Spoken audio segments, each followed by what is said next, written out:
Hello students, my self Sanjay Kumar, chemistry lecturer. आप सभी का केमिस्ट्री अपने अपने चैनल में हार्दिक स्वागत है। तो स्टूडेंट्स, इसे जो पीछे का लेक्चर था उसमें अपनी बात चल रही थी postulates of Bohr model. Postulates के अकॉर्डिंग अपन क्या चेक करे थे, एप्लीकेशन बोहर मॉडल के एप्लीकेशन में सबसे पहले अपने पढ़ा था कि उसके पोस्टुलेट्स के अकॉर्डिंग उसकी जो सेल है उसकी रेडियस कैसे कैलकुलेट की जाती है और जो सेल में उपस्थित इलेक्ट्रॉन है उसकी वेलोसिटी कैसे चेक की जाती है। आज हम उसी तरीके से बात करेंगे किसी सेल में इलेक्ट्रॉन की एनर्जी कैसे कैलकुलेट की जाती है। तो बोहर ने क्या बोला था, अपन उसी बात से स्टार्ट करते हैं। किसी सेल में इलेक्ट्रॉन की एनर्जी कैसे कैलकुलेट करेंगे। तो देखना, बोहर ने क्या बोला था, कोई नाभिक है, इस नाभिक के चारों ओर ये क्या है, इलेक्ट्रॉन इन्हें सेल में क्या करेगा, रिवॉल्विंग करेगा। तो बोहर ने बोला था ये जो इलेक्ट्रॉन इससे सर्कुलर ऑर्बिट में क्या कर रहा है, रिवॉल्विंग कर रहा है नाभिक के चारों ओर, इसकी एनर्जी क्या होती है, स्टेशनरी होती है। इस इलेक्ट्रॉन की एनर्जी क्या होती है, स्टेशनरी होती है। एनर्जी क्या होती है, स्टेशनरी। स्टेशनरी का मतलब क्या होता है, फिक्स्ड होती है। फिक्स्ड होने का मतलब ये जो इलेक्ट्रॉन है ये बाहर से ना तो एनर्जी क्या करता है, गेन करेगा और ना ही एनर्जी का लॉस करेगा। मैंने क्या कहा, देखना ध्यान से। बोहर ने क्या बोला था, इसी नाभिक के चारों ओर जब इलेक्ट्रॉन वर्ताकार कक्षाओं में चक्कर लगाता है तो इस इलेक्ट्रॉन की एनर्जी क्या होती है, स्टेशनरी होती है। स्टेशनरी होने का मतलब ये एनर्जी कम या ज्यादा नहीं होती, फिक्स्ड होती है। इसकी अमाउंट क्या होती है, फिक्स्ड होती है। फिक्स्ड होने का मतलब ये जो एनर्जी लेवल्स हैं ये अलग अलग कोस के लिए इसके एनर्जी लेवल्स क्या होते हैं, फिक्स्ड होते हैं। जैसे कोस की अगर मैं बात करूँ तो n=1 के लिए क्या होती है, एनर्जी इस लेवल के लिए फिक्स्ड होती है। इसी तरीके से अलग अलग लेवल्स के लिए एनर्जी क्या होती है, फिक्स्ड होती है। इसका मतलब क्या हुआ, ये जो इलेक्ट्रॉन इसके चारों सर्कुलर ऑर्बिट में क्या कर रहा है, रिवॉल्विंग कर रहा है, उसके लिए एनर्जी फिक्स होगी। ना तो एनर्जी बाहर से ग्रहण करेगा ना एनर्जी का लॉस करेगा। तो इसी के अकॉर्डिंग अपन इसी कंसेप्ट को काम में लेके बोहर के पोस्टुलेट्स के अकॉर्डिंग अपन क्या कैलकुलेट करेंगे, ये जो सर्कुलर ऑर्बिट में इलेक्ट्रॉन क्या कर रहा है, रिवॉल्विंग कर रहा है, इस इलेक्ट्रॉन की टोटल एनर्जी कैसे कैलकुलेट की जाती है। वैल्यू अगर फिक्स्ड है तो इसकी वैल्यू फिक्स्ड है, कितनी होती है उसको अपन कैलकुलेट करेंगे। तो स्टार्ट करते हैं अपन। इलेक्ट्रॉन की एनर्जी कैसे कैलकुलेट की जाती है उसकी मैं बात कर रहा हूं, देखिएगा।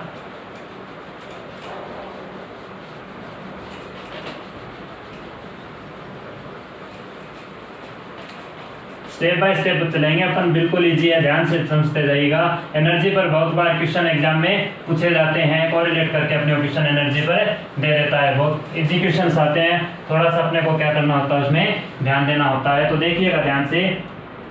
अपन सबसे पहले अपने क्या पढ़ा था, रेडियस पढ़ ली थी, किसी सेल की रेडियस पढ़ ली थी। उसके बाद अपने क्या पढ़ा था, वेलोसिटी, किसी सेल में उपस्थित इलेक्ट्रॉन की वेलोसिटी अपने पढ़ ली थी। अब हम बात करेंगे किसी सेल में उपस्थित इलेक्ट्रॉन की एनर्जी कैसे कैलकुलेट की जाती है, इस एनर्जी की बात करेंगे। तो देखिएगा ध्यान से, एनर्जी का मतलब यहाँ पे क्या हुआ, ये जो एनर्जी है ये यहाँ पे किस तरीके से प्रीफर होती है, टोटल एनर्जी क्या होती है, टोटल एनर्जी। किसी सेल में उपस्थित इलेक्ट्रॉन की एनर्जी बोली जाती है, वो कैसे प्रीफर होती है, टोटल एनर्जी के फॉर्म में। टोटल एनर्जी का मतलब ये किसका मिक्सअप होता है, टोटल एनर्जी का मतलब यहाँ पे ये मिक्सअप होता है दो एनर्जी का। एक तो होता है काइनेटिक एनर्जी, एक तो होती है काइनेटिक एनर्जी, और एक किसका मिक्सअप होता है, पोटेंशियल एनर्जी। टोटल एनर्जी किसका मिक्सअप होती है, गतिज ऊर्जा और स्थितिज ऊर्जा का। इन दोनों का मिक्सअप से क्या होती है, टोटल एनर्जी। जब भी किसी सेल में उपस्थित इलेक्ट्रॉन की एनर्जी की बात की जाएगी तो उसकी प्रीफर क्या होगा, उसकी टोटल एनर्जी की बात की जाएगी। इसका मतलब उसकी काइनेटिक एनर्जी भी होगी, उसकी पोटेंशियल एनर्जी भी होगी। अगर मैं इन दोनों का कैलकुलेट कर लूँ, इन वैल्यू को इसमें रख दूँ तो क्या आ जाएगी, किसी सेल में उपस्थित इलेक्ट्रॉन की एनर्जी आ जाएगी। अब देखिएगा इसको निकालने का तरीका। सबसे पहले हम क्या कैलकुलेट करेंगे, काइनेटिक एनर्जी, उसके बाद पोटेंशियल एनर्जी। तो बोहर के पोस्टुलेट्स के अकॉर्डिंग कैसे निकाली जाती है काइनेटिक एनर्जी और पोटेंशियल एनर्जी, इसकी मैं बात कर रहा हूँ वन बाय वन। सबसे पहले हम बात करेंगे काइनेटिक एनर्जी। अपनी बात क्या हुई, फॉर्मूले बेस्ड, टोटल काइनेटिक एनर्जी और टोटल पोटेंशियल एनर्जी क्या कहलाती है, टोटल एनर्जी। तो मैं कहूँ T टोटल एनर्जी। अगर मैं बात कर दूँ एनर्जी ऑफ टोटल, इसका मतलब क्या हुआ, टोटल एनर्जी इक्वल टू किसके अकॉर्डिंग होगी, energy of kinetic energy plus energy of potential energy. मैंने कहा अगर मैं काइनेटिक एनर्जी और पोटेंशियल एनर्जी का मान निकाल लूं बोहर के अकॉर्डिंग, बोहर के पोस्टुलेट्स के अकॉर्डिंग। इनकी वैल्यू में दोनों में रख के अपन क्या चेक कर सकते हैं, किसी सेल में उपस्थित इलेक्ट्रॉन की टोटल एनर्जी जो अपने को कैलकुलेट करनी है। तो सबसे पहले 1 बाय 1 अपन बात करेंगे। सबसे पहले मैं बात कर रहा हूं काइनेटिक एनर्जी कैसे निकाली जाती है, तो देखना ध्यान से।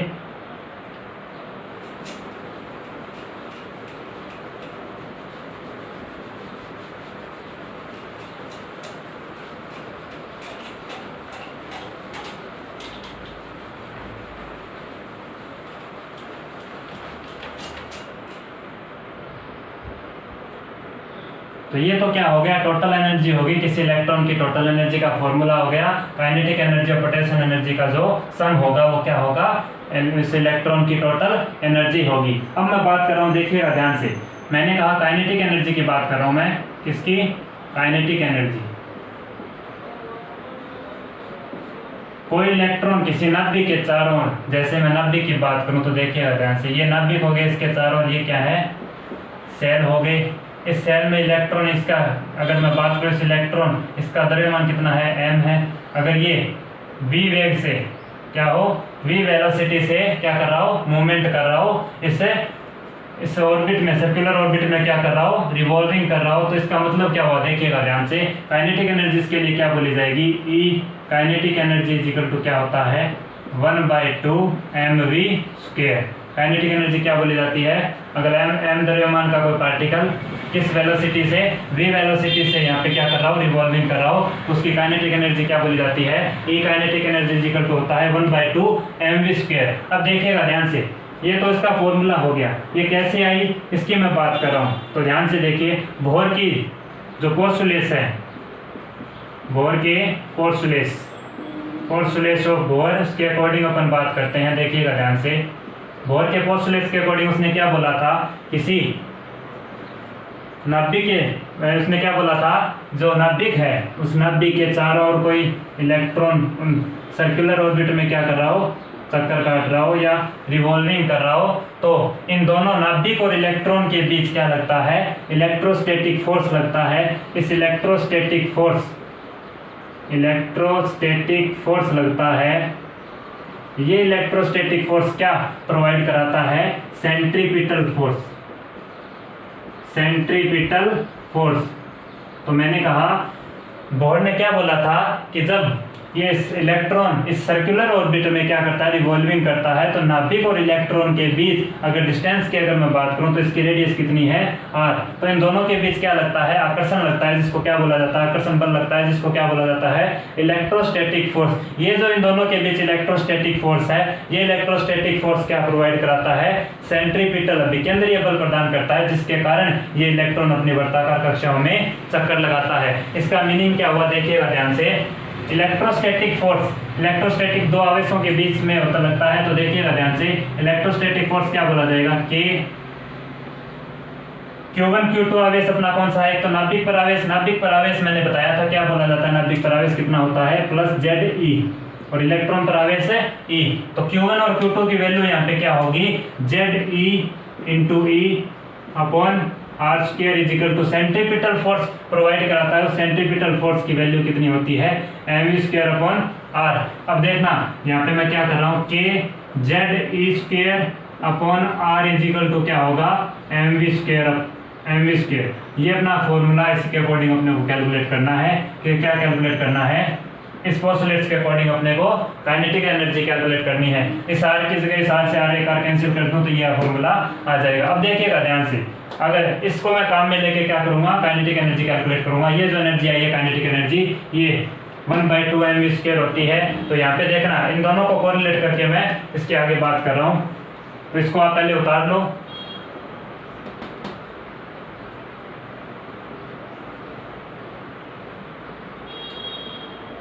चलिए,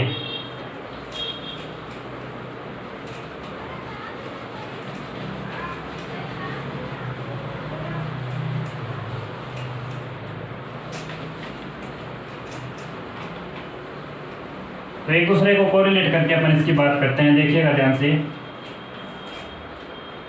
ये बोहर के पोस्टुलेट्स के अकॉर्डिंग अगर मैं बात करूं तो अपना क्या आया, kZe²/r इज इक्वल टू क्या आया, mv²।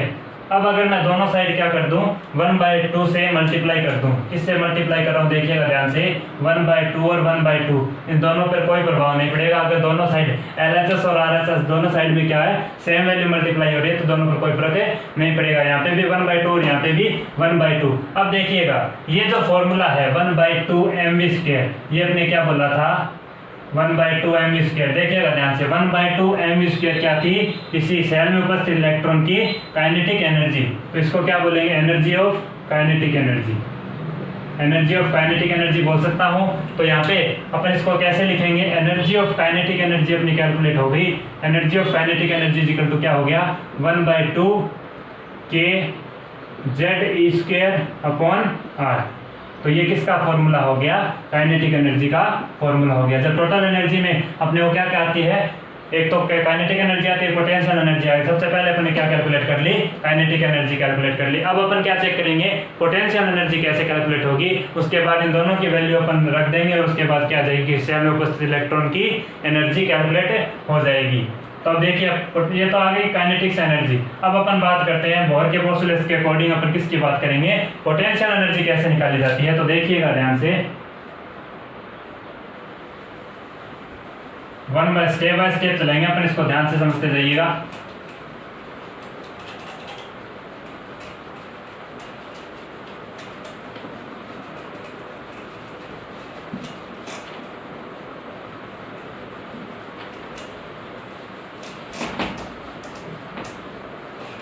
अब अपन बात करते हैं पोटेंशियल एनर्जी की। तो देखिएगा पोटेंशियल एनर्जी कैसे निकाली जाएगी।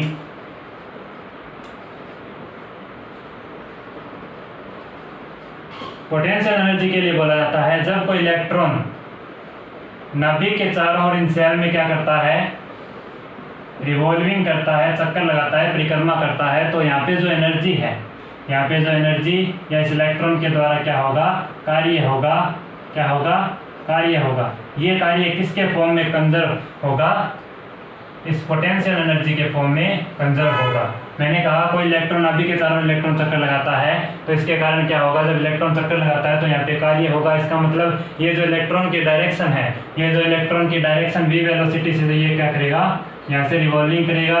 तो इस इलेक्ट्रॉन की डायरेक्शन के अकॉर्डिंग यहाँ पे क्या लगता है, एक फोर्स लगता है, सेंट्रीपिटल फोर्स। फोर्स और डायरेक्शन के बीच यहाँ पे क्या देखने को मिलता है, ये जो इन दोनों में इंटरेक्शन से क्या मिलेगा, कार्य होगा। कार्य होगा तो ये कार्य किसके फॉर्म में कंजर्व होगा, पोटेंशियल एनर्जी स्थितिज ऊर्जा के रूप में कंजर्व होगा, संरक्षित होगा। तो देखिएगा ध्यान से, मैंने कहा पोटेंशियल एनर्जी यहाँ पे कार्य किसके फॉर्म में यहाँ पे कैलकुलेट होगा, कंजर्व होगा पोटेंशियल एनर्जी के फॉर्म में। तो पोटेंशियल एनर्जी ये जो W है, ये पोटेंशियल एनर्जी के फॉर्म में क्या होगा, कंजर्व होगा। तो यहाँ पे क्या बोला जाता है कि एक तो सेंट्रीपिटल फोर्स, कार्य क्या होता है, फोर्स और विस्थापन का मतलब क्या हुआ, जो डिस्टेंस है, डिस्टेंस और फोर्स का मल्टीप्लिकेशन क्या कहलाता है। अगर यहाँ पे d, जैसे मैं विस्थापन की बात करूँ, अलग विस्थापन की बात करूँ, तो यहाँ पे क्या लिया जाता है, जैसे मैं ले लेता हूँ dr। कोई इलेक्ट्रॉन अपनी पोजीशन से किसका होगा, जैसे अगर मैं बात करूँ एक अल्पांश के लिए बात करूँ, तो यहाँ पे मैंने क्या ले लिया, dr ले लिया। तो इन दोनों का F.dr का मतलब क्या हो गया, ये फोर्स और इस विस्थापन का जो मल्टीपल है वो क्या कहलाएगा, ये वर्क होगा। और ये वर्क किसमें कंजर्व होगा, पोटेंशियल एनर्जी में। अगर मैं बात करूँ, ये तो किसके लिए था, अल्फांश के लिए, किसके लिए था, स्मॉल अल्फांश के लिए, स्मॉल भाग के लिए था, स्मॉल पार्ट के लिए था। अगर मैं कंप्लीटली इसकी बात करूं, इस इलेक्ट्रॉन क्या है, इस सर्कुलर ऑर्बिटर में घूम रहा है, तो इसकी कंप्लीटली बात करूं तो यहाँ पे क्या लगा दिया जाता है, इंटीग्रेशन का साइन लगा दिया जाता है और यहाँ पे लिमिट दे दी जाती है। लिमिट यहाँ पे क्या लगाई जाती है, इनफाइनाइट टू आर लिमिट दे दी जाती है। अब देखना इसको कैसे कैलकुलेट किया जाता है। ऐसे बोला जाता है ये जो वर्क किया गया, ये जो विस्थापन हुआ, ये विस्थापन हुआ या फोर्स लगा, इस विस्थापन के क्या लगता है, विरुद्ध लगता है। यहाँ पे जो फोर्स लगेगा वो इस अलग पार्ट के लिए, जो इसका स्मॉल पार्ट है उसके, अगर मैं बात करूं जैसे अल्फांश का मतलब क्या हुआ, ये मैंने कोई पोजीशन वेक्टर ली यहाँ पे dr, इसके अकॉर्डिंग अगर फोर्स की बात करूं, यहाँ पे अगर विस्थापन इस साइड हो रहा है तो फोर्स कहाँ लगेगा, इसके अपोजिट डायरेक्शन में लगेगा। इसका मतलब क्या हुआ, इस डिस्टेंस के इस अल्फांस के क्या लगता है, अपोजिट डायरेक्शन में फोर्स देखने को मिलता है। तो इसका मतलब यहाँ पे कैसा साइन आएगा, नेगेटिव साइन। तो अब देखिएगा इसको कैसे सोल्व किया जाता है। पोटेंशियल एनर्जी अपना इंटीग्रेशन लगा दिया। अब इसको सोल्व करने का तरीका क्या होता है, देखिएगा। Potential energy is equal to बोल सकता हूँ मैं, एफ यहाँ पे क्या है, दो आवेशों के बीच अगर डिस्टेंस क्या हो, दो आवेश मैंने माने Q1 और Q2, इनके बीच डिस्टेंस क्या हो r, तो फोर्स क्या बोला जाता है, Q1 Q2 upon r, Q1 Q2 upon r square. ये क्या बोला जाता है, इन दोनों के बीच फोर्स बोला जाता है। यहाँ पे के भी के यहाँ पे क्या है, इलेक्ट्रोस्टैटिक कांस्टेंट या फोर्स कांस्टेंट बोल सकते हैं इसको। तो पोटेंशियल एनर्जी क्या होगा, देखिएगा ध्यान से। इस मैं एफ की जगह में क्या लिख सकता हूँ, integration infinite to r minus F की जगह क्या लिख सकता हूँ, K Q1 Q2 upon r square dot D R. अब देखिएगा Q1 और Q2 आवेश की अपने बात करेंगे किसके बीच, इस नाभिक में, एटम में, इस एटम में बात करेंगे तो ये नाभिक और इलेक्ट्रॉन के बीच क्या लगेगा, आकर्षण बल लगेगा, सेंट्रीपिटल फोर्स लगेगा। उस सेंट्रीपिटल फोर्स की वैल्यू कितनी होगी उसको देखिएगा, इसमें रख देते हैं वैल्यू।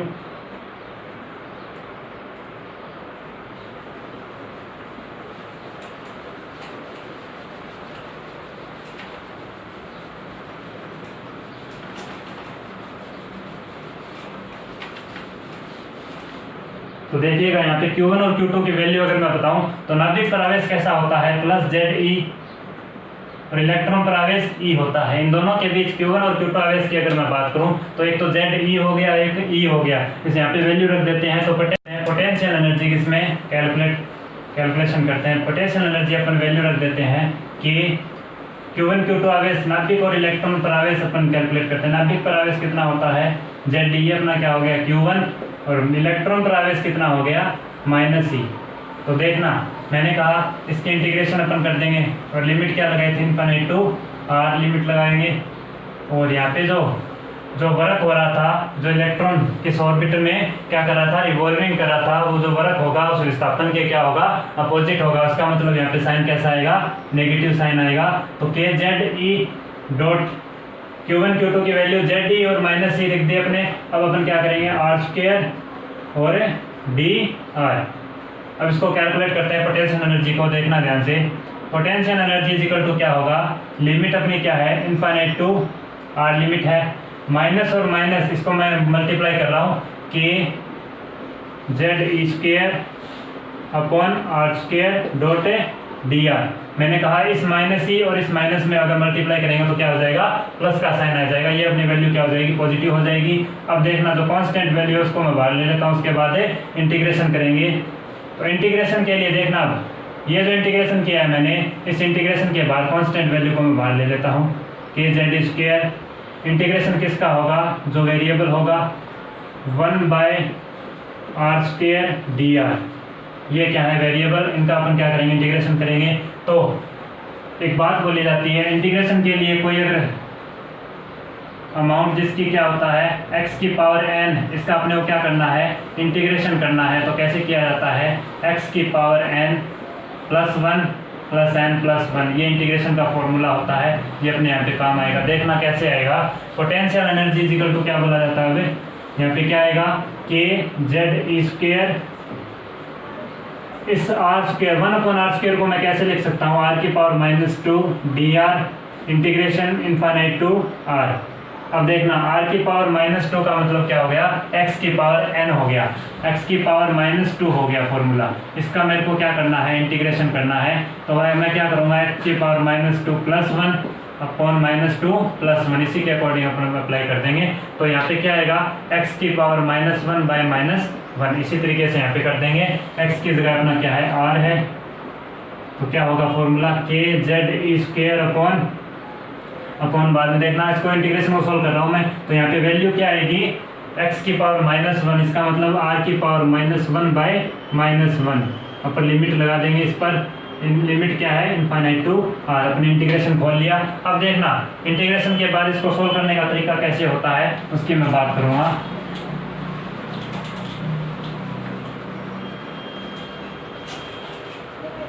इंटीग्रेशन को खोल के अपन ने क्या कर लिया, उस पर पावर लगा दी, जो अपनी लिमिट थी वो लगा दी। अब अपर लिमिट माइनस लोअर लिमिट कैसे की जाती है उसकी मैं बात कर रहा हूँ। इसको सोल्व करने का तरीका कैसे होता है तो देखिएगा, पोटेंशियल एनर्जी क्या होगी यहाँ पे, पोटेंशियल एनर्जी इक्वल टू के जेड स्क्वायर, लिमिट लगाते हैं। इस आर की जगह सबसे पहले मैं आर रख रहा हूँ, तो r माइनस वन का मतलब r माइनस वन को मैं क्या लिख सकता हूँ 1/r। तो r माइनस वन को मैं सबसे पहले लिख रहा हूँ, देखना इससे limit upper limit minus lower limit, तो -1/r माइनस ये क्या है अपर लिमिट माइनस ये साइन किसके लिए है अपर लिमिट माइनस लोअर लिमिट क्या है इनफाइनाइट। तो इस r की जगह मैं क्या रख देता हूँ इनफाइनाइट। तो इनफाइनाइट -1 हो गया, इसका मतलब 1/इनफाइनाइट भी बोल सकते हैं इसको, -1/इनफाइनाइट। ध्यान से देखिएगा मैंने क्या लिखा है, सबसे पहले माइनस ये जो साइन है माइनस, ये मैंने इस -1 का रखा है। उसके बाद r की पावर -1 को मैंने क्या कर दिया 1/r लिख दिया। उसके बाद अपनी लिमिट क्या थी, तो सबसे पहले r लिमिट लगानी, अपर लिमिट माइनस लोअर लिमिट। ये अपर लिमिट माइनस साइन हो गया, उसके बाद लोअर लिमिट कौन सी है इनफाइनाइट। तो ये जो माइनस साइन है ये किसके लिए है, इस -1 के लिए। लोअर लिमिट अपनी क्या लगाई इनफाइनाइट, इस r की जगह इनफाइनाइट रखा, तो इस r की जगह इनफाइनाइट रखने से क्या हो गया इनफाइनाइट की पावर -1, इसका मतलब क्या हुआ infinite. Upper limit minus lower limit मैंने लगा दी और इसको कैलकुलेट कर लेंगे। तो देखना पोटेंशियल एनर्जी इक्वल टू क्या हो जाएगा के जेड स्क्वायर और माइनस का 1/r। क्यों होगा, क्योंकि 1/इनफाइनाइट क्या बोला जाता है 0 बोला जाता है। 1/इनफाइनाइट क्या बोला जाता है 0 बोला जाता है। तो ये वैल्यू 0 हो गई, -0 इसमें से 0 घटेगा तो क्या बचेगा -1/r। तो पोटेंशियल एनर्जी अपनी क्या आ गई -kZe²/r। ये पोटेंशियल एनर्जी। तो सबसे पहले अपन ने क्या कैलकुलेट की काइनेटिक एनर्जी कैलकुलेट की, उसके बाद अपन ने क्या कैलकुलेट किया पोटेंशियल एनर्जी को कैलकुलेट किया। इन दोनों वैल्यू को अपन किस में रख देंगे टोटल एनर्जी वाले फॉर्मूले में रख देंगे। तो अपने पास क्या आ जाएगी किसी इलेक्ट्रॉन की टोटल एनर्जी आ जाएगी, जो क्या होती है स्टेशनरी होती है। तो देखना ध्यान से उसकी वैल्यू अपन रखकर क्या करेंगे टोटल एनर्जी कैलकुलेट करेंगे। उम्मीद कर रहा हूँ आप लोगों ने इसको उतार लिया होगा। चलिए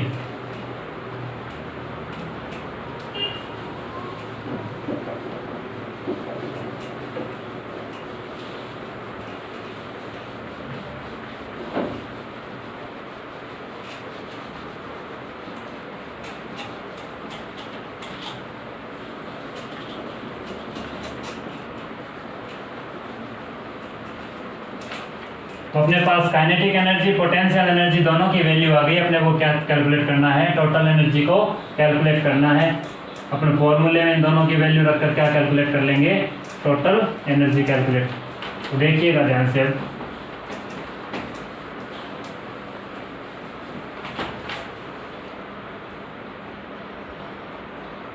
देखिए अपना फॉर्मूला क्या था energy of total energy equal to क्या होता है energy of kinetic energy plus energy of potential energy. अब देखिएगा टोटल एनर्जी कैलकुलेट करनी है, E of total is equal to क्या होगा काइनेटिक एनर्जी अपने कितनी बोली थी 1/2 के Z²/R और पोटेंशियल एनर्जी कितनी बोली थी -k Z²/R। ये अपनी क्या बोली थी अपन ने पोटेंशियल एनर्जी बोली थी। अब इसमें से अगर इसको घटा देंगे तो क्या बचेगा, ये और ये वैल्यू क्या है सेम है, ध्यान से देखिएगा kZ²/R kZ²/R, इसका मतलब ये दोनों वैल्यू सेम है। ये कितनी है हाफ है और ये कितनी है 1 है। तो -1 तो ज़्यादा है किससे हाफ से। तो इसको लिखने का तरीका कैसे हो सकता है और देखना 1/2 kZ²/R माइनस kZ²/R। तो यहाँ पे इसकी वैल्यू कितनी है 1 को रिप्रेजेंट करने का तरीका यहाँ पे अपन नहीं कर सकते, 1 अपन यहाँ पे रिप्रेजेंट करने का कोई ज़रूरी नहीं है। तो देखना इस ज़्यादा वाली वैल्यू में से कम वाली वैल्यू को क्या हो रहा है अपने घटा रहे हैं। तो यहाँ पे जो ओवरऑल वैल्यू आएगी वो क्या आएगी नेगेटिव आएगी। तो ये टोटल यहाँ पे क्या बचेगा, इस एक में से आधा गया तो माइनस का बचेगा क्योंकि वैल्यू ज़्यादा कितनी है 1 है माइनस की 1 है। तो यहाँ पे कितना बचेगा -12 kZ²/R। ये वैल्यू ये किसकी वैल्यू आ गई अपनी किसी सेल में उपस्थित इलेक्ट्रॉन की जो एनर्जी वो क्या थी stationary energy level. Stage energy क्या होती है फिक्स्ड होती है। वो टोटल एनर्जी उसकी किसके फॉर्म में आ गई इस फॉर्म में आ गई। इसको क्या बोला जाता है, -1/2 kz²/r। ये होती है किसी सेल में उपस्थित इलेक्ट्रॉन की कुल ऊर्जा। तो कुल ऊर्जा अपन ने किस आधार पर देखी, एक तो पोटेंशियल एनर्जी और काइनेटिक एनर्जी के आधार पर। तो अब अपन तीनों की कंपैरेटिवली बात करते हैं, काइनेटिक एनर्जी, पोटेंशियल एनर्जी और किसकी बात करेंगे, टोटल एनर्जी की बात करेंगे। तीनों में किस तरीके से क्वेश्चन पूछे जाते हैं, तीनों एनर्जी में किस तरीके के टाइप ऑफ क्वेश्चंस कैसे आते हैं, कंपैरेटिवली कैसे बात करेगा, वो क्वेश्चंस क्या आते हैं एनर्जी पर, उसकी मैं बात करूंगा। सबसे पहले आप इसको उतार लें। टोटल एनर्जी का फॉर्मूला क्या हो गया, -1/2 kz²/r। तो चलिए अपन बात करते हैं कंपैरेटिवली तीनों एनर्जी की, तीनों में क्या रिलेशन होता है उसकी मैं बात कर रहा हूँ। बहुत बार क्वेश्चन पूछा जाता है एनर्जी पर, डायरेक्ट क्वेश्चन पूछ लेता है, या तो छोटे छोटे क्वेश्चन आते हैं बिल्कुल ऐसे इजीली सॉल्व हो जाते हैं, बिल्कुल ऐसे थोड़े से कंसेप्ट भी अपने को याद है तो इजीली सॉल्व हो जाएंगे। तो देखिए टाइप ऑफ क्वेश्चंस की मैं बात कर रहा हूँ। रिलेटिव सबसे पहले इनका क्या चेक करेंगे, इनमें आपस में रिलेशनशिप क्या होता है, काइनेटिक एनर्जी, पोटेंशियल एनर्जी और टोटल एनर्जी में क्या रिलेशन होगा। तो देखना ध्यान से, इन तीनों में रिलेशन की बात करूं तो सबसे पहले मैं बात कर रहा हूं जैसे काइनेटिक एनर्जी की, काइनेटिक एनर्जी, पोटेंशियल एनर्जी और टोटल एनर्जी। इन तीनों की वैल्यू कितनी कितनी आई थी, काइनेटिक एनर्जी की वैल्यू कितनी आई थी, इसमें काइनेटिक एनर्जी की वैल्यू आई थी +1/2 kz²/r। पोटेंशियल एनर्जी कितनी आई थी, -kz²/r। टोटल एनर्जी कितनी आई थी, -1/2 kz²/r। इन तीनों में अपन ने पढ़ा कि अपनी अलग अलग एनर्जी कौन कौन सी आई थी, काइनेटिक एनर्जी, पोटेंशियल एनर्जी और टोटल एनर्जी। अब देखना ध्यान से, यहाँ पे तीनों में क्या है कि कॉमन है, कि लिखो या ना लिखो ये एक तरीके का क्या है, कांस्टेंट है। क्या है, कांस्टेंट। कांस्टेंट का मतलब क्या हुआ, इसको ये इलेक्ट्रोस्टैटिक फोर्स कांस्टेंट है जिसको अपने फोर्स में काम लिया था, इसको लिखे तो ठीक है, ना लिखो तो, क्योंकि सभी में चलेगा तो इसका कोई खास रोल नहीं है। तो यहाँ पे काइनेटिक एनर्जी कितनी हो जाएगी, -ze²/r। और यहाँ पे टोटल एनर्जी कितनी होगी, 1/2 ze²/r। इसको ध्यान में रखना है। तो अब इनका रेशियो, अगर रेशियो की बात करें तो यहाँ पे क्या आएगा, 1/2 -1 और -1/2। रेशियो की मैं बात कर रहा हूँ, इन तीनों में रिलेशन क्या हो उसको चेक करेंगे। अब ऐसी संख्या से मल्टीप्लाई कर दूं, ये तो रेशियो अपना क्या है, डायरेक्ट इस फॉर्म में नहीं पूछेगा अपने को रेशियो कैसे पूछेगा देखना। अगर मैं इसको ऐसी संख्या से मल्टीप्लाई कर दूं तीनों को, जिसमें अपने को क्या मिल जाए, इंटीजर नंबर टाइप पे रेशियो मिल जाए। अगर मैं सभी को क्या किससे मल्टीप्लाई कर दूं, 2 से मल्टीप्लाई कर दूं, तो यहाँ पे रेशियो क्या होगा, 1/2 से मल्टीप्लाई किया तो -2, 2 से मल्टीप्लाई किया तो यहाँ पे क्या आएगा, -1। या क्या हो सकता है, अगर इसको मैं -1 से इन सभी को क्या कर दूं, -1 साइन से मल्टीप्लाई कर दूं, तो यहाँ पे 1 × -1 क्या होगा, -1 रेशियो। -1 को इसके साथ करेंगे तो 2 होगा रेशियो। अगर -1 को -1 से मल्टीप्लाई करेंगे तो क्या होगा, 1 होगा। इस फॉर्म में रेशियो दे सकता है। ये फॉर्म बहुत बार पूछी जाती है, ये दोनों ही फॉर्म पूछ लेगा। निम्न में से कौन सा काइनेटिक एनर्जी, पोटेंशियल एनर्जी और टोटल एनर्जी में रेशियो को रिप्रेजेंट करता है, कौन सा करेक्ट है। तो 1 रेशियो -2 रेशियो -1 ये भी सही है, और -1 रेशियो 2 रेशियो 1 रेशियो। तो चेक कर लेना वहाँ पे कौन सा साइन किसके लिए दिया गया है। तो ये क्वेश्चन बहुत बार पूछा जाता है, इसको ध्यान में रखना। अब क्वेश्चन कैसे आते हैं देखना, तीनों पर क्वेश्चंस कैसे आते हैं उसकी मैं बात कर रहा हूँ।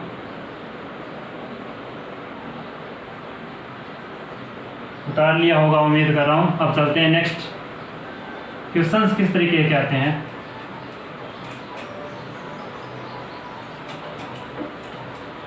इन दोनों को आपस में कोरिलेट करके क्वेश्चन का रेशियो कैसे पूछता है उसकी मैं बात कर रहा हूँ, देखिएगा ध्यान से।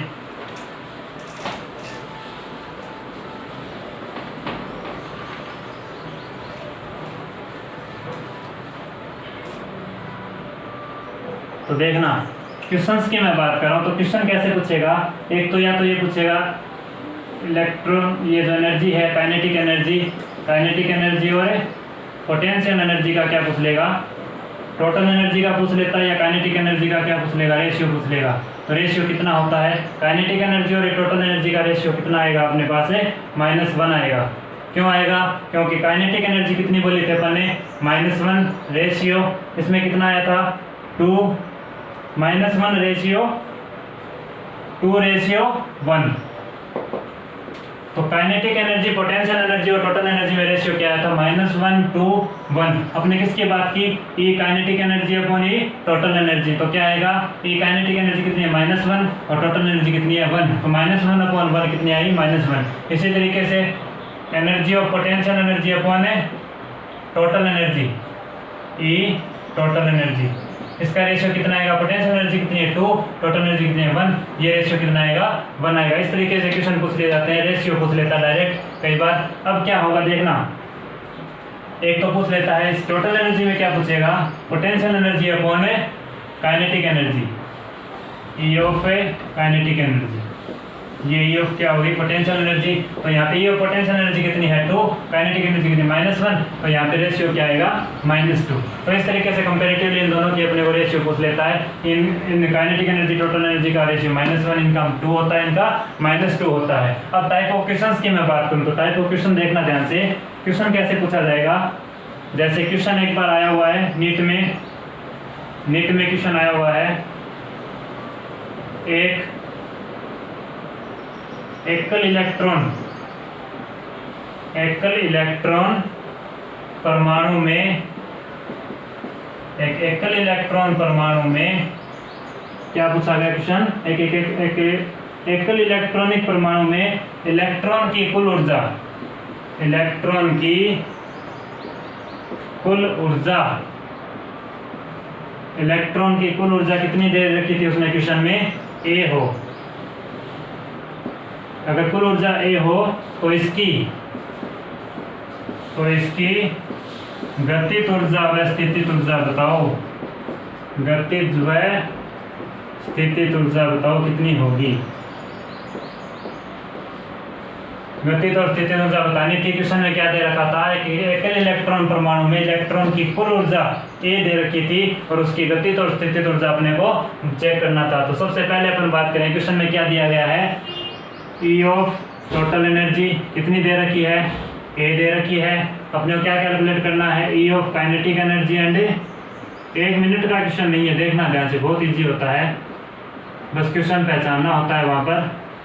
ई of kinetic energy, total energy कितनी है, ए है, काइनेटिक एनर्जी कितनी होगी, तो देखना टोटल एनर्जी और काइनेटिक एनर्जी में क्या रिलेशन होता है, E of kinetic energy and total energy में क्या होता है रिलेशन, -1 का होता है। यहाँ पे क्या दे रखा है इसने, टोटल एनर्जी की वैल्यू कितनी दे रखी है, ए दे रखी है। यहाँ पे क्या है वैल्यू, ये वैल्यू कितनी है, ए दे रखी है। तो आपने को क्या पूछा है, काइनेटिक एनर्जी पूछा है, तो ये ए इसके मल्टीप्लाई हो जाएगी, -1 इंटू ए -ए, तो काइनेटिक एनर्जी कितनी हो जाएगी, -ए। इसी तरीके से पोटेंशियल एनर्जी और टोटल एनर्जी में क्या बेसिक डिफरेंस होता है, पोटेंशियल एनर्जी टोटल एनर्जी की कितनी होती है, 2 गुनी होती है। तो देखना पोटेंशियल एनर्जी पूछी है, टोटल एनर्जी कितनी है, यहाँ पे टोटल एनर्जी दे रखी है ए है, तो ये टोटल एनर्जी अपने क्वेश्चन में दे रखी है ए है, तो पोटेंशियल एनर्जी कितनी होगी, ये इसके 2 के मल्टीप्लिकेशन में होगा।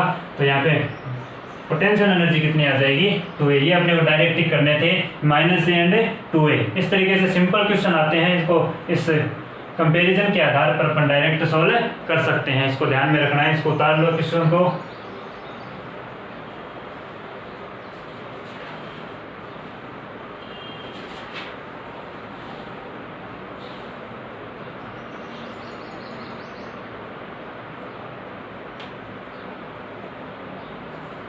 चलिए अब अपन बात करते हैं, इसमें जो वैल्यू आएगी सेल में उपस्थित इलेक्ट्रॉन की टोटल एनर्जी की जो वैल्यू आएगी वो कितनी आएगी, कैसे निकाली जाएगी, उसकी मैं बात करता हूँ। ये तो क्या हो गया, डायरेक्ट फॉर्मूला बेस्ड इक्वेशन हो गए।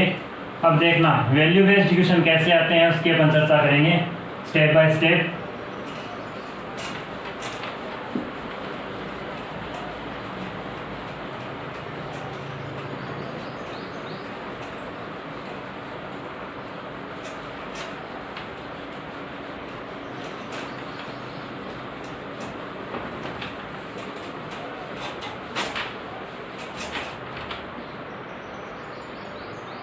तो अपन ने क्या बोला, एनर्जी ऑफ टोटल एनर्जी अपन ने क्या बोला, अभी फॉर्मूला अपन ने क्या पढ़ा था, energy of total energy formula होता है 1/2 Z²/R। ये अपन ने फॉर्मूला बोला। ये R क्या है यहाँ पर, सेल की रेडियस। रेडियस का फॉर्मूला अपन ने पढ़ा था, रेडियस होती है R = क्या होता है, n²h² अपॉन क्या बोला था, 4π² me²z। ये अपना फॉर्मूला किसका था, रेडियस ऑफ सेल का फॉर्मूला था। इस R की जगह अगर ये वैल्यू रख दूं तो टोटल एनर्जी क्या आएगी, E of total energy = -1/2 ZE² upon R की जगह मैं रख रहा हूँ वैल्यू, देखना ध्यान से, इंटू 4π² me²z। इसकी जगह मैंने क्या रख दिया, ये जो R की वैल्यू थी, इस R की वैल्यू को मैंने यहाँ पे रख दिया। तो एनर्जी ऑफ टोटल एनर्जी क्या आएगी, अब देखना, जो कट रही है उस चीज़ को काट दो, 2 से 4 यहाँ से कैंसिल हो रहा है और यहाँ पे कुछ भी कटने वाला नहीं है, तो -ZE² π² me²z अपॉन ये Z और Z यहाँ पे क्या हो जाएगा, Z² हो जाएगा और n² h² E² क्या हो जाएंगे, e⁴ हो जाएगी। अब देखना, इस एनर्जी ऑफ टोटल एनर्जी क्या होगी, अब यहाँ से Z और n को अलग कर लो, Z² और n² को अलग कर लो, तो यहाँ पे जो वैल्यू आएगी क्या आएगी, e⁴ π² m अपॉन h²। मैंने कहा क्या अलग कर लो, Z² अपॉन n², जैसे रेडियस और वेलोसिटी में अलग कर रहे थे वैसे ही। तो इस ये जो वैल्यू आई अपनी e⁴ π² m h², ये क्या होते हैं, इसकी वैल्यू फिक्स होती है, कितनी होती है, 30.6 फिक्स होती है इसकी वैल्यू। E क्या है, यहाँ पे इलेक्ट्रॉन पर आवेश है, पाई की वैल्यू 3.14, इसकी m क्या है, इलेक्ट्रॉन का द्रव्यमान कितना होता है, 9.1 × 10⁻28 ग्राम या 9.1 × 10⁻31 किलोग्राम। उसके वैल्यू रख देंगे। h क्या है, प्लांक कांस्टेंट, इसकी वैल्यू क्या होती है, 6.63 × 10⁻34 जूल सेकंड। जब इसकी वैल्यू यहाँ पे रखी जाएगी तो कैलकुलेशन के बाद यहाँ पे वैल्यू क्या आएगी, 13.6। तो फॉर्मूला अपना क्या हो गया, E of total energy, E of total energy अपना फॉर्मूला क्या हो गया, -13.6 इंटू Z² अपॉन n²। ये एनर्जी किस में आती है, इलेक्ट्रॉन वोल्ट पर एटम। ये एनर्जी किस में आती है, इलेक्ट्रॉन वोल्ट पर एटम। तो इस फॉर्मूले को ध्यान में रखना है। किसी सेल में उपस्थित इलेक्ट्रॉन की एनर्जी क्या होती है, स्टेशनरी होती है, फिक्स्ड होती है। फिक्स्ड कितनी होती है, इस बात पर डिपेंड करेगा कि एटम कौन सा है और सेल नंबर कौन सा दिया गया है। तो इस फॉर्मूले को ध्यान में रखना, इस पर बहुत बार क्वेश्चन पूछे जाते हैं। तो यही अपन स्टार्ट करेंगे, क्वेश्चन किस तरीके के होंगे, इसको उतार लो पहले कि कैसे कैलकुलेट की जाती है एनर्जी।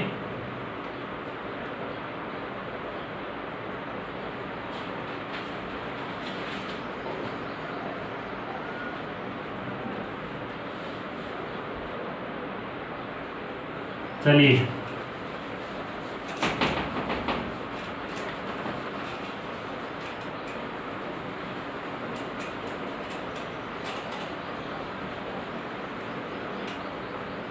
तो टोटल एनर्जी कैसे कैलकुलेट की जाती है कि सेल में उपस्थित इलेक्ट्रॉन की एनर्जी क्या होगी, टोटल एनर्जी, उसकी वैल्यू कितनी है, -13.6 into Z² upon n², electron volt पर एटम। इसको ध्यान में रखना, इलेक्ट्रॉन वोल्ट पर एटम में है एनर्जी। अब देखना, इलेक्ट्रॉन वोल्ट पर एटम, कई बार एनर्जी किस में पूछ लेता है, इलेक्ट्रॉन वोल्ट पर मोल पूछ लेता है, इलेक्ट्रॉन वोल्ट पर मोल। तो एक बात बोली जाती है, देखना ध्यान से, मोल की अगर मैं बात करूं, मोल, और यहाँ पे क्या दे रखा है, एटम की संख्या, एटम नंबर। तो जब भी क्या किया जाता है, मोल से एटम नंबर की तरफ जाते हैं तो यहाँ पे क्या होता है, Na का मतलब क्या हुआ, जब भी मोल से एटम नंबर की तरफ जाते हैं तो यहाँ पे Na का क्या होगा, मल्टीपल होगा, Na का क्या होगा, गुणा होगा। और जब भी एटम नंबर से किसकी तरफ जाते हैं, मोल की तरफ जाते हैं, ये मोल कंसेप्ट में आता है। जब एटम नंबर से किसकी तरफ जाते हैं, मोल की तरफ जाते हैं, तो Na का क्या लगता है यहाँ पे, डिवाइड। डिवाइड होता है Na का डिवाइडेशन होता है, इसका भाग लगता है, और जब मोल से एटम नंबर की तरफ जाते हैं तो क्या होता है, Na का गुणा होता है। अपने को क्या चाहिए, इलेक्ट्रॉन वोल्ट पर एटम। इस एटम की जगह क्या चाहिए, मोल चाहिए। एटम से मोल की तरफ जाते हैं तो Na का क्या लगता है, भाग लगता है। तो देखिएगा इलेक्ट्रॉन वोल्ट पर एटम को मैं किस में कन्वर्ट कर रहा हूँ, इलेक्ट्रॉन वोल्ट पर मोल में। मैंने कहा जब इस यूनिट में कन्वर्ट किया जाता है तो यहाँ पे जो वैल्यू आएगी, ये जो वैल्यू इलेक्ट्रॉन वोल्ट पर एटम में चल रही है, इस वैल्यू में क्या होगा, Na का डिवाइड होगा। डिवाइड कैसे होगा देखना ध्यान से, इलेक्ट्रॉन वोल्ट पर एटम, इस एटम को मैंने किस में कन्वर्ट किया, मोल में, तो Na का डिवाइड होगा। ये जो डिवाइडेशन है इसके अकॉर्डिंग इस एटम में भी क्या होगा, डिवाइड होगा। डिवाइड का मतलब क्या हुआ, इलेक्ट्रॉन वोल्ट डिवाइड होगा। ये तो डिवाइड पहले से था, अब डिवाइड होगा, इसका मतलब 1/Na। तो अब देखना ध्यान से, ये जो Na है ये ऊपर चला जाएगा इलेक्ट्रॉन वोल्ट के पास, तो यहाँ पे जो फॉर्मूला होगा कैसे होगा देखना, Na इंटू इलेक्ट्रॉन वोल्ट पर मोल, इलेक्ट्रॉन वोल्ट पर मोल में कन्वर्ट हो गया। तो Na का क्या होगा, यहाँ पे ऐसे लग रहा है मल्टीपल हो रहा है, लेकिन यहाँ पे मल्टीपल नहीं हो रहा, क्या हो रहा है, डिवाइडेशन हो रहा है। डिवाइडेशन क्यों हुआ, क्योंकि जब भी एटम से किसकी तरफ जाते हैं, मोल की तरफ जाते हैं, तो क्या लगता है, भाग लगता है। Na का भाग लगेगा। तो यहाँ पे ये बात अलग है कि यहाँ पे भाग लगने से Na क्या आ गया, ऊपर आ गया। तो Na इंटू इलेक्ट्रॉन वोल्ट पर मोल किसके इक्वल हो गया, इलेक्ट्रॉन वोल्ट पर एटम के इक्वल हो गया। अब अगर इस फॉर्मूले में वैल्यू रख दूं कि इलेक्ट्रॉन वोल्ट पर एटम को अपन क्या बोल सकते हैं, Na इंटू इलेक्ट्रॉन वोल्ट पर मोल। तो इस फॉर्मूले को देखना कैसे लिख सकते हैं अपन,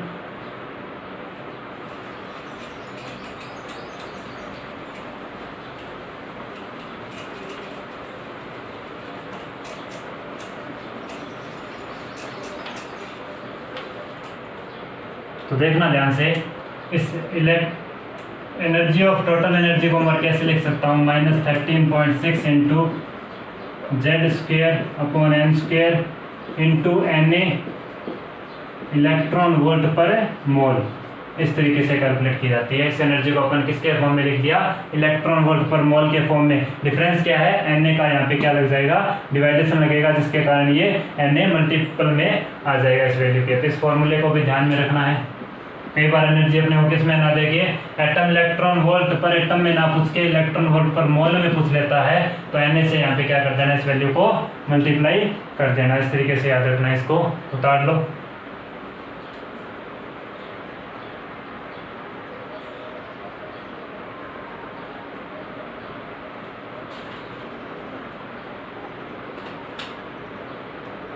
चलिए चलते हैं ग्राफ पे, चलते हैं ग्राफ। कई बार क्वेश्चन पूछता है ग्राफ पर, ये जो एनर्जी दे रखी है इसने, इस पर क्या पूछ लेता है, ग्राफ बनवा लेता है। ग्राफ पर क्वेश्चन कैसे आते हैं, इसके अकॉर्डिंग अपन ग्राफ कैसे बनाएंगे, इस फॉर्मूले बेस्ड ग्राफ देखना ध्यान से। 1 बाय 1 अपन ग्राफ की चर्चा करेंगे। तो सबसे पहले मैं कंडीशन अप्लाई कर रहा हूँ यहाँ पे। सबसे पहले मैं क्या बोल दूँ, यहाँ पे n कांस्टेंट हो। मैंने कहा ये जो टोटल एनर्जी है, एनर्जी ऑफ टोटल एनर्जी किस बात पे डिपेंड कर रही है, इस z और n² पर, -z²/n²। इसके अकॉर्डिंग अपने को डिफरेंट टाइप ऑफ ग्राफ्स पूछ लेता है, कौन सा सही है कौन सा गलत है। इसके अकॉर्डिंग सबसे पहले मैं बात कर रहा हूँ, अगर क्या हो, n कांस्टेंट हो, n क्या हो, कांस्टेंट हो। अगर मैंने n की वैल्यू कांस्टेंट ले ली तो एनर्जी ऑफ टोटल एनर्जी क्या होगी, देखना ध्यान से, किसके समानुपाती बचेगी, -z² की। सिर्फ किसके अकॉर्डिंग देखी जाएगी, total energy -z², atomic number के स्क्वायर के अकॉर्डिंग देखी जाएगी। तो अब देखना ध्यान से, जब z की वैल्यू यहाँ पे बढ़ेगी, जब z की वैल्यू बढ़ेगी तो E टोटल एनर्जी क्या होगी, कम होगी। कम क्यों होगी, समानुपाती का साइन है, फिर भी सर कम कैसे हो रही है बताइए। देखिएगा ध्यान से, z की वैल्यू जो बढ़ेगी तो ये कम कैसे हो रही है, इस माइनस साइन की वजह से ये क्या कर देता है, इस वैल्यू को कम कर देता है, टोटल एनर्जी की वैल्यू को कम कर देता है। तो z की वैल्यू बढ़ने से ये जो टोटल एनर्जी है वो क्या होगी, कम होगी। अब अगर ग्राफ की बात करें तो ग्राफ किस किस के बीच पूछ सकता है, उसकी मैं बात कर रहा हूँ। तो देखिएगा ध्यान से, या तो अपने वो ग्राफ क्या दे देगा, एक तो एनर्जी और z² के बीच में डायरेक्ट अपने को क्या पूछ लेगा, ग्राफ पूछ लेगा। किसके बीच ग्राफ पूछ लेगा, मैं इसको थोड़ा ऊपर बना देता हूँ जिससे बनाने में अपने को कोई दिक्कत नहीं हो। तो देखिएगा, या तो ग्राफ किसके बीच पूछेगा, एनर्जी और जेड स्क्वायर के बीच में, या अपने को ग्राफ किसके बीच पूछेगा, एनर्जी और किसके बीच पूछ सकता है, जेड के बीच। तो देखिएगा ग्राफ कैसे बनेंगे, ये दो ग्राफ कैसे देखेंगे, देखना ध्यान से। एनर्जी और जेड स्क्वायर के बीच ई और जेड स्क्वायर, तो ये वाई एक्सिस पर क्या है, ई। इस ई की जगह मैं क्या लिखूंगा, वाई समानुपाती, माइनस का साइन है, ये माइनस का साइन, जेड स्क्वायर की जगह एक्स एक्सिस पर क्या है, एक्स जेड स्क्वायर, तो वाई समानुपाती माइनस एक्स का ग्राफ, या समानुपाती साइन को उठाऊंगा तो माइनस एम एक्स। इसका मतलब ये जो एम है स्लोप है, यहाँ पे स्लोप कैसी है, नेगेटिव है। स्लोप कैसी है, नेगेटिव है। नेगेटिव स्लोप का ग्राफ कैसे होता है, जैसे मैं बात करूं तो ध्यान से देखिए, स्लोप की मैं बात करूं, किसी ग्राफ में जब स्लोप की बात की जाती है तो ये जो कट है, ये इस तरीके का कट, इस एंड से अपन क्या करेंगे, ऐसे कट लगाएंगे। ये कैसी स्लोप होती है, पॉजिटिव स्लोप। और ये जो अपना लेफ्ट वाला हैंड है, इससे जब ऐसे क्रॉस किया जाता है तो ये इस तरीके का जो ग्राफ आता है उसकी स्लोप कैसी होती है, नेगेटिव होती है। तो याद रखने का तरीका कैसे होता है, राइट वाले हैंड से ऐसे क्रॉस लगाएंगे तो वो स्लोप कैसी है, पॉजिटिव। अगर अपना कोई ग्राफ इस ग्राफ के इस हैंड के लेफ्ट हैंड के अकॉर्डिंग आ रहा है तो उसकी स्लोप कैसी होती है, नेगेटिव होती है। स्लोप को याद रखने का तरीका आप अपने हाथ से करके देख सकते हैं। तो देखिएगा यहाँ पे स्लोप कैसी है, नेगेटिव। नेगेटिव का मतलब कौन से हैंड से अपना एग्जैक्ट बैठेगा, इस नेगेटिव का मतलब लेफ्ट हैंड से अपने आप एग्जैक्ट बैठेगा, इस तरीके का ग्राफ। तो देखिएगा ध्यान से, यहाँ पे मैं बात कर रहा हूँ तो यहाँ पे स्लोप नेगेटिव है। नेगेटिव का मतलब कोई भी ग्राफ होगा तो उसमें अपना इस तरीके का ग्राफ होगा, ऐसा ग्राफ है नहीं होगा, इस हैंड से अपना ग्राफ नहीं आएगा। क्यों नहीं आएगा, यहाँ पे स्लोप कैसी है, नेगेटिव है। तो कोई भी ग्राफ आएगा तो अपना इस हैंड के अकॉर्डिंग ग्राफ आएगा। ग्राफ कहाँ से आएगा, यहाँ पे सी नहीं है, इसका मतलब यहाँ पे कोई इस वैल्यू के साथ कोई सी का मतलब यहाँ पे कोई कांस्टेंट नहीं है। अगर ग्राफ वाई एक्सिस से स्टार्ट होता हो पॉजिटिव या नेगेटिव तो सी वैल्यू यहाँ पे नहीं है। डायरेक्ट अपना ग्राफ कौन सा है, Y equal to minus M X. तो स्लोप नेगेटिव है, इसका मतलब ग्राफ कहाँ से स्टार्ट होगा, मेन पॉइंट से। स्लोप नेगेटिव ऐसा तो है नहीं कि ग्राफ यहाँ से स्टार्ट होगा तो ऐसे बाद में पॉइंट से मिलेगा, इस मूल बिंदु से मिलेगा, मेन पॉइंट से मिलेगा। यहाँ से तो ग्राफ चालू होने से रहा तो ग्राफ कहाँ से स्टार्ट होगा, इस मेन पॉइंट से स्टार्ट होकर ऐसे निकल जाएगा। नेगेटिव इसलिए आया क्योंकि हम नेगेटिव साइन है, वैसे भी समझ सकते हैं, स्लोप से समझ सकते हैं। सिर्फ इजीली ऐसे ग्राफ आना है, कंफर्म है, क्योंकि स्लोप कैसी है, नेगेटिव। तो यहाँ से तो ग्राफ स्टार्ट होगा नहीं, क्योंकि वेरिएशन देखेंगे तो यहाँ से ग्राफ करने का कोई मतलब ही नहीं है। सबसे पहले यहाँ पे कहाँ से पॉइंट ग्राफ स्टार्ट किया जाता है, इस मेन पॉइंट से। तो मेन पॉइंट से ग्राफ आने का तरीका तो यही बेस्ट है। तो यहाँ से इस तरीके का ग्राफ पूछा जाता है कई बार। एनर्जी और जेड स्क्वायर के बीच ग्राफ कैसा आएगा, इस तरीके का आएगा। अब बात आती है ई और जेड के बीच ग्राफ कैसा आएगा, ई और जेड के बीच। तो देखिएगा, इस ई की जगह मैं क्या लिख दूं, वाई लिख दूं। देखना ध्यान से,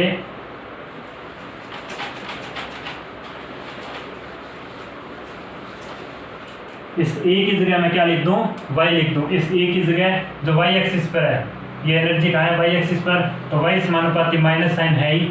और इस जेड की जगह क्या लिख दूं, जेड यहाँ पे 2 स्क्वायर है, इसका मतलब जेड इंटू जेड। एक जेड की जगह एक्स एक्सिस पर क्या है, जेड, तो यहाँ पे क्या हो जाएगा, minus X square, minus X square. तो अब देखिएगा y equal to minus M X square का ग्राफ कैसे आता है उसकी मैं बात कर रहा हूँ। स्लोप यहाँ पे कैसी है, नेगेटिव। तो ग्राफ आएगा वो इस तरीके से अपना, ये तो अपने डायरेक्ट किसकी, ये तो डायरेक्ट है, प्रोपोर्शनल साइन हटाने के बाद डायरेक्ट स्ट्रेट लाइन का ग्राफ मैं बता रहा था, स्लोप पॉजिटिव या नेगेटिव स्लोप राइट हैंड और लेफ्ट हैंड से चेक कर लेते हैं। इसमें मैंने बोला था डायरेक्ट ग्राफ बनाने का तरीका कैसे होता है, ग्राफ का मुँह उस साइड खुलेगा,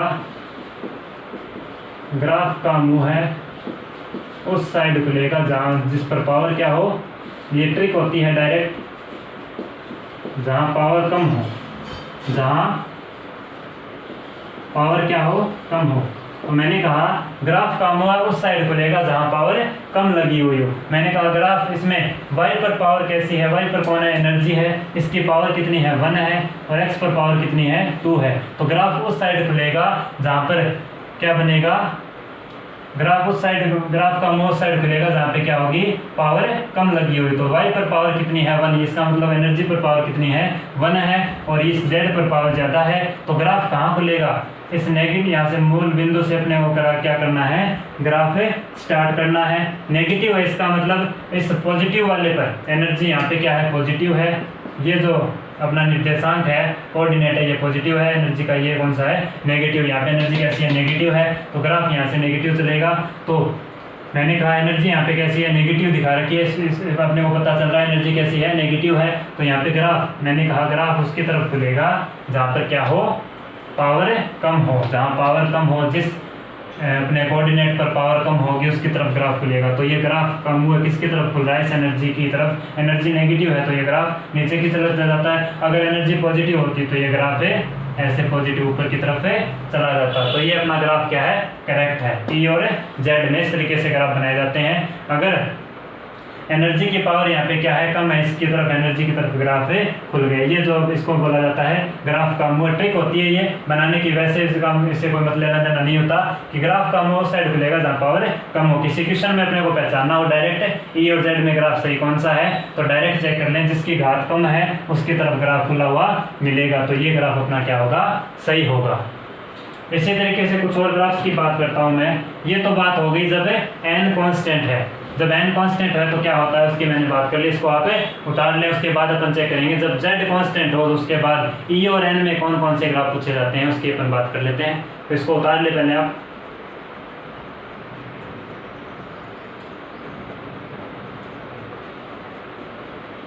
चलिए, ये तो बात होगी जब n कांस्टेंट हो।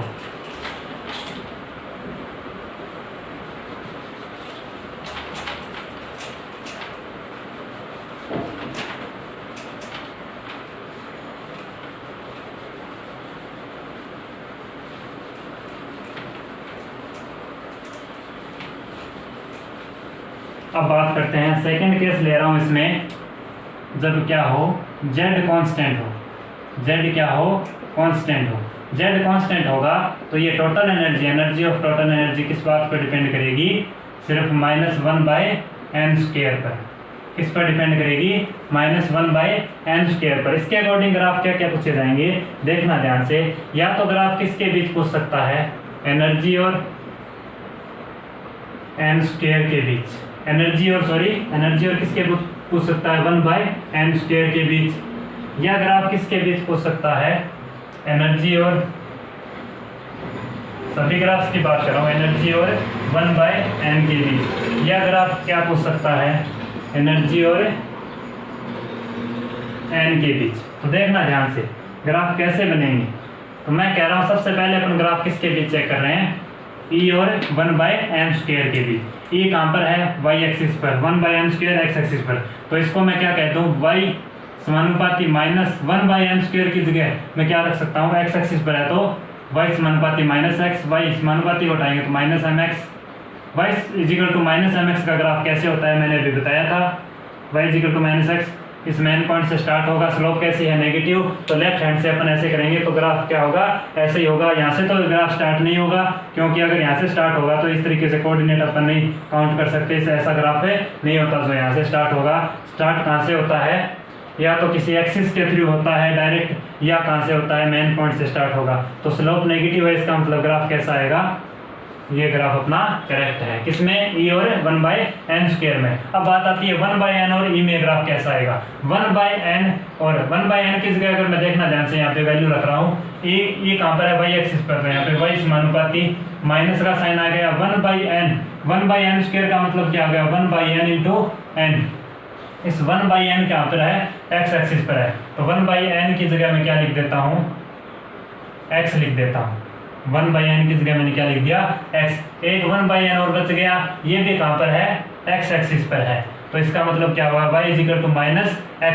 तो y = जब ये समानुपाती का चिन्ह हटाऊंगा तो -mx²। y = -mx² का ग्राफ अभी मैंने बताया था, ग्राफ का मुंह उसकी तरफ खोल दो जिसकी तरफ घात कम है। घात y पर घात कितनी है, 1 है, x पर घात कितनी है, 2 है। तो ग्राफ वहाँ खुलेगा जिस पर घात कम है। कहाँ से, नेगेटिव स्लोप है, इसका मतलब ग्राफ है, ये एनर्जी की कौन सी टर्म है, कोऑर्डिनेट पॉजिटिव टर्म, ये नेगेटिव। एनर्जी यहाँ पे कैसी है, नेगेटिव है। नेगेटिव होने का मतलब ग्राफ इन दो पोर्शन में होगा। कैसे होगा देखना, ये नेगेटिव टर्म है तो एनर्जी नेगेटिव टर्म होने का मतलब इस मेन पॉइंट से स्टार्ट होगा।